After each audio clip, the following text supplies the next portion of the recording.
Drug খেয়ে মদ খেয়ে দিন রাত গুন্ডামি বদমাইশি করে। ওর সঙ্গে থাকলে পুলিশ কোন দিন তোকেও ধরে নিয়ে যাবে। কি যে বলো তুমি? পুলিশের ঘাড়ে কটা মাথা আছে যে রজতকে ধরবে? যে ধরবে তার চাকরি থাকবে? ওর বাবার এক চিরিতে সব ফিনিশ।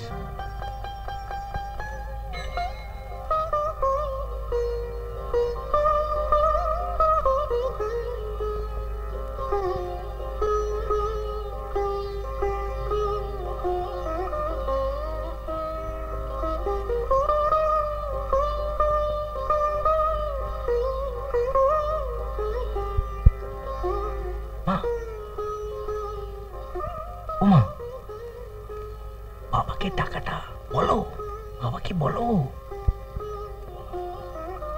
শুনছো, অশোক বলছিল রজত আর বন্ধুরা মিলে পিকনিক করতে যাবে। তুমি যদি ওকে 50টা টাকা দিতে তাহলে ওদের সঙ্গে যেতে পারতো। রজত মানে এমএলএ বিভাস চক্রবর্তীর ছেলে, যে দিন দুপুরে ড্রাগ খেয়ে পড়ে থাকে। ও ড্রাগ খায় তো আমার কি? আমার কি মানে? তোকে না বলেছি ওর সঙ্গে মেলামেশা করবি না? ড্রাগ খেয়ে মদ খেয়ে দিন রাত গুন্ডামি বদমাইশি করে। ওর সঙ্গে থাকলে পুলিশ কোন দিন তোকেও ধরে নিয়ে যাবে। কি যে বলো তুমি? পুলিশের ঘাড়ে কটা মাথা আছে যে রজতকে ধরবে? যে ধরবে তার চাকরি থাকবে? ওর বাবার এক চিরিতে সব ফিনিশ। বাবাই ছেলেটার মাথাটা খাচ্ছে, বুঝবে একদিন ঠেলা।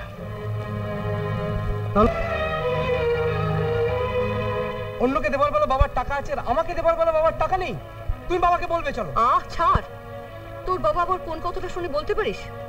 সারাটা জীবন তো নিজের মতলবেই চলে এলো।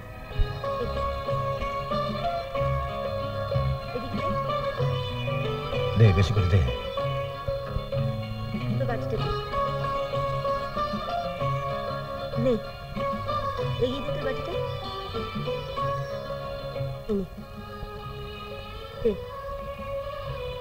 কি রে জয়, আজ পড়তে এলো না কেন?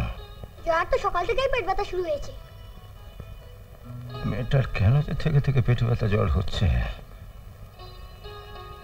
আচ্ছা তোর পড়, আমি আসছি। পড় পড়।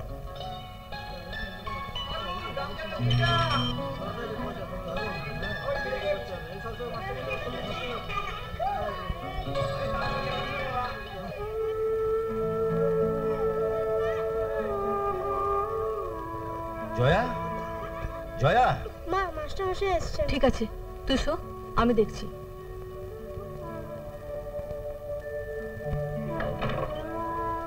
নমস্কার মাস্টারমশাই, আপনি? শুনলাম জয়ের নাকি জ্বর হয়েছে। হ্যাঁ, কাল থেকে খুব জ্বর আর পেটেও নাকি ব্যথা করছে। ও, চলুন তো দেখে। আসুন আসুন। আরে show show show show show show show.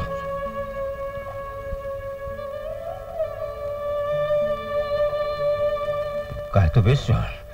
Doctor দেখিয়েছেন? কি যে করেন আপনারা? একবার তো আমার কাছে যেতে পারতেন। মাস্টার মশাই, আমার পেটটা ভীষণ ব্যথা করছে। না না না, কিচ্ছু না কিচ্ছু না। আমি যখন এসে পড়েছি তখন কোনো চিন্তা নেই। আমি এক্ষুনি ডাক্তার নিয়ে আসছি। কেমন? শুয়ে থাক। ওই মাস্টার মশাই আসছেন, তুমি বলো তখন। আপনারা? আমরা আপনার কাছেই যাবো ভেবেছিলাম, আপনি নিজে যখন চলে এলেন। হ্যাঁ, কি ব্যাপার বলুন। আমাদের এখানে একটা মাত্র টিউবওয়েল 2 দিন ধরে খারাপ হয়ে পড়ে আছে। এটা আমার বলে কি হবে? আপনারা মিউনিসিপ্যালিটিতে যান। গিয়েছিলাম, ওখান থেকে বললো কলমিস্ত্রি দেশে গেছে, এলে পাঠিয়ে দেবে। তো ধারে কাছে কোনো মিস্ত্রি টিস্ত্রি পেলেন না? একজনকে ধরেও এনেছিলাম, তা কল দেখে বললে কি সব খারাপ হয়ে গেছে, পাল্টাতে হবে। এমএলএ বিভাস চক্রবর্তীর কাছেও গিয়েছিলাম, কিন্তু তিনি আমাদের সাথে দেখাই করলেন না। হ্যাঁ, তো আপনারা বলুন আমায় কি করতে হবে? বলো না। ওই কলের মিস্ত্রি বলছিল মানে সখানিক টাকা হলেই। ঠিক আছে, জয়াকে ডাক্তার দেখে আমি বাড়ি যাব। আপনারা আসবেন, 100 টাকা দিয়ে দেবো। ঠিক আছে, আপনি জলপট্টিটা দিয়ে যাবেন, আমি ডাক্তার নিয়ে আসছি। আচ্ছা।